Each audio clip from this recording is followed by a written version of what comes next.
رمضان. خواتین و حضرات، جامعہ مدینۃ النبی سے آپ دیکھ رہے ہیں رمضان المبارک کی خصوصی ٹرانسمیشن فیضان رمضان.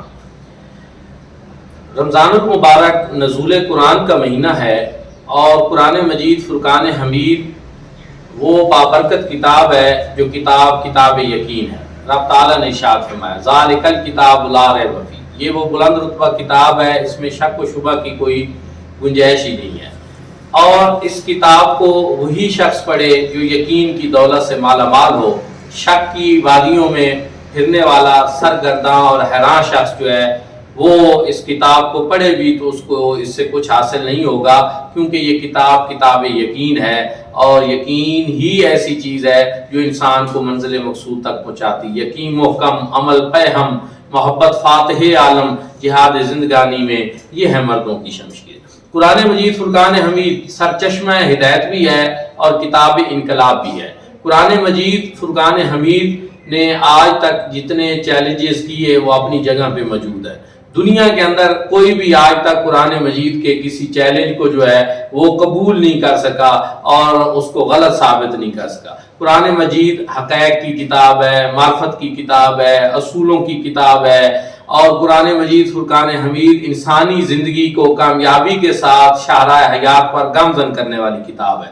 آج ہماری یہ بڑی خوش نصیبی ہے کہ اس وقت ہمارے ساتھ جو ہستی موجود ہیں یہ وہ ہستی ہیں کہ جنہوں نے مفسر قرآن، مفکر اسلام، نواز عصر حضرت ضیاء الامت جسٹس پیر محمد کرم شاہ الازہری رحمۃ اللہ تعالی علیہ کی بارگاہ سے خوشہ چینی کی ہے. حضرت ضیاء الامت جسٹس پیر محمد کرم شاہ الازہری رحمۃ اللہ تعالی علیہ نے ضیاء القرآن جیسی شورا آفاق تفسیر لکھی جو آج چار دانگ عالم میں اپنی شہرت کی بلندیوں کو پہنچی ہوئی ہے. اس کو قبول عام حاصل ہے اور رب تعالیٰ کی بارگاہ میں بھی اس کو ایسا قبول دوام نصیب ہوا کہ جس کی وجہ سے آج دنیا بھر کے اہل علم جو ہیں، اہل معرفت جو ہیں، وہ اس کو بڑی قدر کی نگاہ سے دیکھتے ہیں.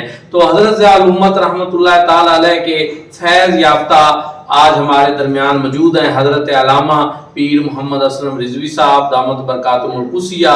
تو آپ سے ہم یہ جاننے کی کوشش کرتے ہیں کہ قرآن مقدس کی انسانی زندگی میں کتنی ضرورت ہے. بسم اللہ الرحمن الرحیم. خواتین و حضرات، سب سے پہلے میں علامہ پروفیسر جاوید اقبال کھارا صاحب کا شکریہ ادا کرتا ہوں کہ انہوں نے فیضان رمضان ٹرانسمیشن میں مجھے حاضری کا موقع دیا. بڑا اہم سوال ہے کہ ہماری زندگی میں قرآن مقدس کا کیا رول ہے. بس اتنا ہی رول ہے جتنا ہمارے جسم کے اندر روح کا رول ہے. اگر روح ہمارے جسم کے لیے ضروری ہے، ہماری حرکت کے لیے، ہماری زندگی کے لیے، تو روح کی زندگی کے لیے قرآن مقدس ضروری ہے. اللہ کریم نے 1,24,000 یکم و بیش انبیاء کرام اس دنیا میں ہدایت کا نور بانٹنے کے لیے مبعوث فرمایا، اور ان کو اللہ کریم نے بطور دستور زندگی، بطور منشور حیات، صحائف اور کتابوں سے نوازا. باقی جتنے بھی انبیاء کرام ہیں، 1 2 4 10 20 کی بات نہیں، 1,24,000 انبیاء کرام اور ان کے ماننے والوں کے لیے سب کے لیے دستور یہ تھا کہ صحیفے آئے، کتابیں آئیں، اور کتابیں تختیوں کی صورت میں نازل ہوئیں. لوگوں نے تختیوں سے استفادہ کیا اور اپنی روحانی بالغی کا اہتمام کیا. صحف ابراہیم ہوں، صحف نوح ہوں، یا حضرت داؤد علیہ السلام پہ اترنے والی کتاب زبور ہو، موسیٰ علیہ السلام کی کتاب تورات ہو، جناب عیسیٰ علیہ السلام پہ نازل ہونے والی کتاب انجیل ہو، تو یہ ساری کتابیں اور جتنے صحیفے ہیں سب تختیوں کی صورت میں نازل ہوئے اور ان سے لوگوں نے استفادہ کیا اور اپنی روحانی جلا کا، روحانی بالغی کا اہتمام کیا. اللہ کریم نے ہمارے لیے، امت محمدیہ کے لیے بھی روحانی غذا کا اہتمام فرمایا، تو اللہ کریم نے ہمیں یہ قرآن مقدس عطا فرمایا. جیسے کہ بندہ یہ سوال کرے کہ جسم کے لیے روٹی کتنا ضروری ہے، جسم کے لیے پانی کتنا ضروری ہے، انسانی حیات کے لیے یہ غذا کتنی ضروری ہے، ایسے ہی انسان کی روحانی زندگی کے لیے یہ الہامی جو اللہ کریم کے عنایات ہیں یہ بھی اتنی ہی ضروری ہے۔ روح کی زندگی ہے قرآن مقدس، روح کی بالغی کا اہتمام ہے قرآن مقدس، اور ہمارے اوپر اللہ کریم نے یہ خاص کرم بھی فرمایا کہ اللہ کریم نے ہمارے لیے یہ غذائے روح جو نازل فرمائی تو تختیوں پہ نہیں رکھی، بلکہ اللہ کریم ارشاد فرماتا ہے فَإِنَّهُ نَزَلَهُ عَلَىٰ قَلْبِكَ، اے محبوب ہم نے اس قرآن مقدس کو آپ کے قلب منیر کے اوپر، قلب مقدس کے اوپر نازل کیا۔ حضور صلی اللہ تعالیٰ علیہ وسلم کے قلب مقدس پہ اس کو نازل کیا، اور پھر وہاں سے یہ نور آگے تقسیم کیا۔ بے نفس سے ہی اس کا اپنا شرف ہے کہ یہ کلام الہی ہے۔ پھر اس کو مزید اللہ پاک نے اس کی برکتوں میں مزید اضافہ کیا کہ اپنے محبوب کے سینے میں اتارا، اور وہاں سے مخلوق خدا استفادہ کر رہی ہے۔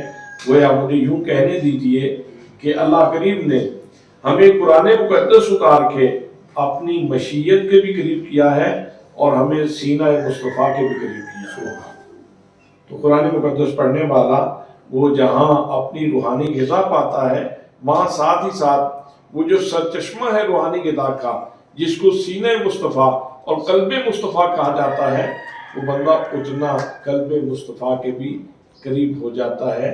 تو ہماری زندگی میں قرآن مقدس یہ اتنا ہی ضروری ہے جیسے کسی کے جسم کے لیے روٹی ضروری ہے۔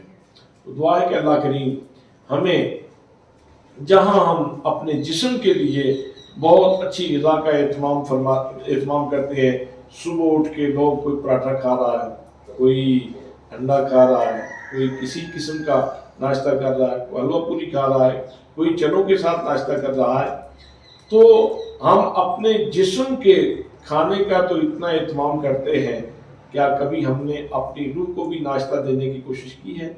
تو میں اپنے بھائیوں سے، اپنی بہنوں سے جو اس وقت ہمارے اس پروگرام کو سن رہے ہیں، میں ان کی خدمت میں انتہائی محبت اور ادب کے ساتھ عرض کروں گا کہ آپ کی الماری میں آپ کی روح کا ناشتہ پڑا ہے قرآن مقدس کی صورت میں۔ مہربانی کریں سورہ یاسین پڑھ لیں، مہربانی کریں سورہ الرحمن کا مطالعہ کر لیں، مہربانی کریں آپ اپنے گھر میں پڑھی ہوئی اس پاک کتاب میں سے سورہ بقرہ پڑھ لیں، سورہ فاتحہ پڑھ لیں، سورہ آل عمران پڑھ لیں۔ قرآن مقدس کو آپ پڑھتے جائیں گے تو آپ کی روح وہ کبھی ہوتی چلی جائے گی، اور آپ کی ایک روحانی ضرورت پوری ہو جائے گی۔ ہمارے لیے کتاب جیسے فرما رہے تھے علامہ پروفیسر جاوید اقبال کھارا صاحب کہ یہ کتاب یقین ہے، کوئی شک نہیں، یہ اتاری ہی اس لیے گئی ہے کہ یہ کتاب اللہ کی معرفت عطا کرتی ہے، اور بندے کو یہ سلیقہ ملتا ہے کہ میں نے اپنے رب کی عبادت کیسے کرنی ہے۔ اور اللہ نے ارشاد فرمایا وَاعْبُدْ رَبَّكَ حَتَّىٰ يَأْتِيَكَ الْيَقِينُ، اپنے رب کی عبادت ایسے کرو کہ تم منزل یقین پہ فائز ہو جاؤ۔ یہ یقین کی کتاب ہے، اور یقین کی اعلیٰ ترین منزلوں پہ پہنچانے والی کتاب ہے۔ آئیے اس سے استفادہ کرنے کی کوشش کریں۔ ناظرین، یہاں پر ہم لیتے ہیں ایک بریک، ہمارے ساتھ رہیے۔